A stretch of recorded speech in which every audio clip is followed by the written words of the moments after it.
Okay, the next step, we're just gonna cut Mr. Seahorse out. And I don't want you to cut on the black line.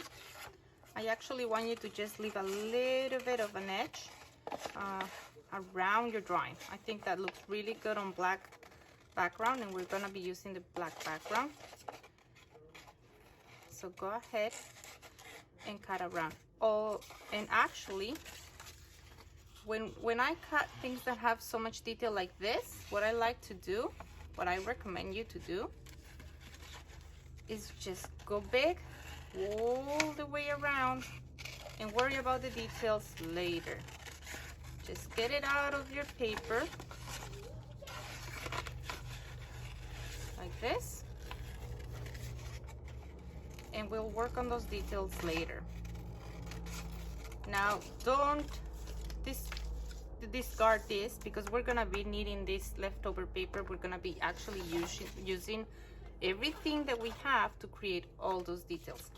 Now I have time to work on my details.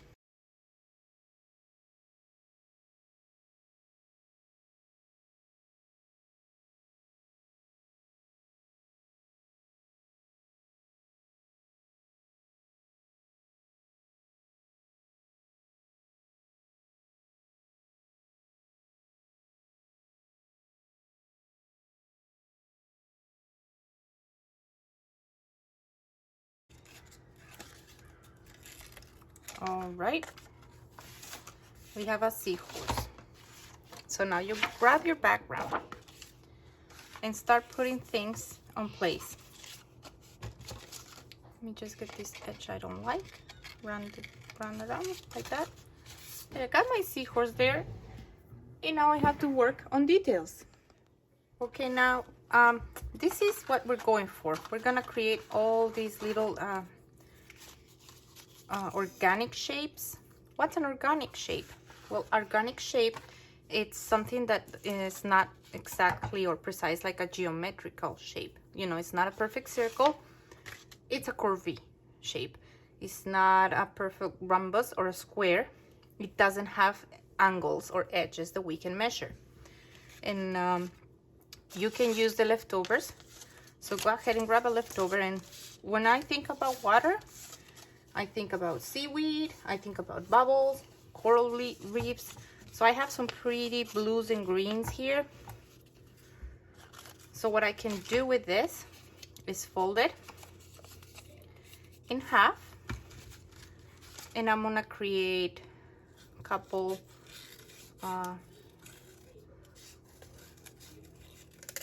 bubbles. So I just got 1 and 2, and let's talk about maybe creating some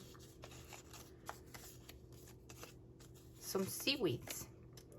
So just using your scissors, you go ahead with your, this is what we call drawing with scissors. You don't control much what's gonna happen. It's just an experiment. It's just being, you know, creative.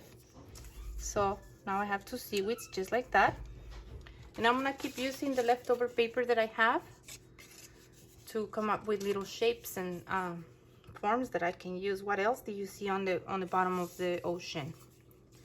You can even try to cut some baby fish.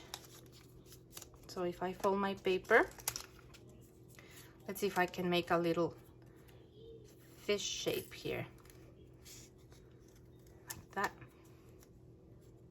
I always fold my paper when I'm creating collage, because I don't have to cut too many of the same shape. I just do 1 cut, and since my paper was folded, I have multiples. See? On the big one, I saved the big one for you to create like a coral reef. So let's just use half of it. Cut it in half. Choose the half that you want to use.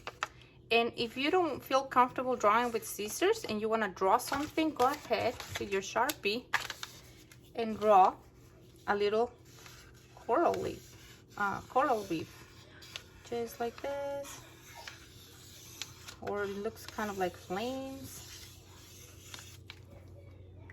Just something that looks like you will find in the bottom of the ocean, and cut it out.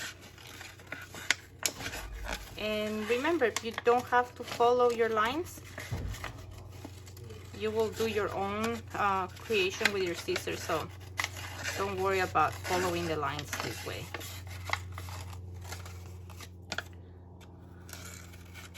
Mine actually looks like flames. Oh well.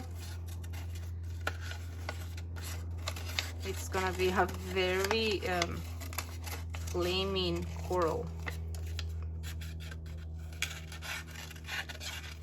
I'm gonna see if I can change that one so it doesn't look so much like fire.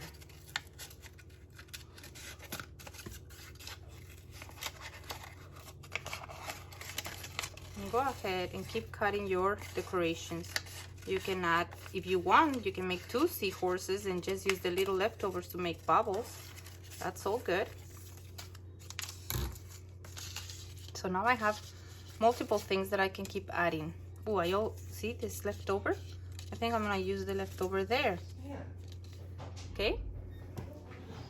Okay, so now I have a lot of little parts that I can glue into my coral reef. So go ahead and apply glue. Glue it all good.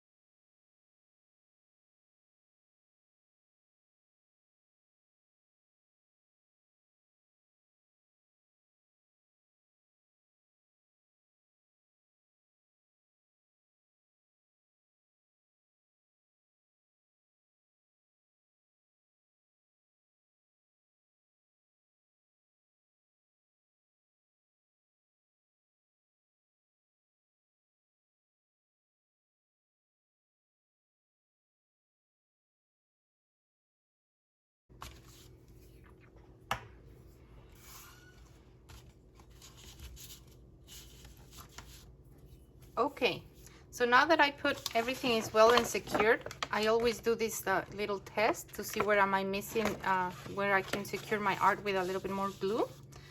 And now I added in your little goodie bag some glitter glue and sequels.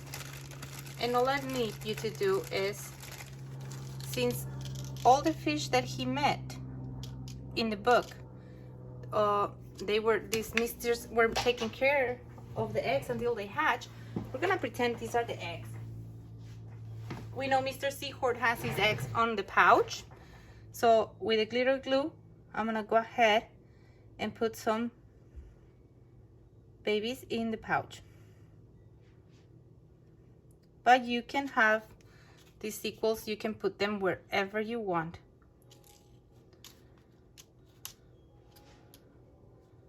You can add as many as you want. Just remember, you're gonna have to let them fully dry or they will start falling off. And you do need to have quite a big amount of glue for them to hold on. Just like that. And keep adding sequels. If you want, you can also add sequels in another area. They don't have to be the babies. I thought it was just a cute, fun way to represent all those little babies that they were about to hatch in the book. So I'm gonna fill this up with all the sequels that I want to use.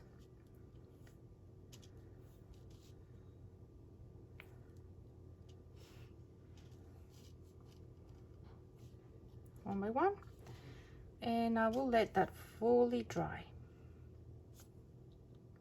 just like that. If you want, now we're done with our projects, so I hope you still have some leftover paper, you have your watercolors. You can always go review your lessons and maybe give them another go or change them up. Use the supplies for your own creations. And I hope you apply all the little tricks and techniques that I showed you during these last 2 months. It was a pleasure, guys. Hope you enjoyed the lesson. And I'll see you when I'll see you. Hey friends, we did it. That's a wrap. I hope you enjoyed all the lessons as much as my kids did.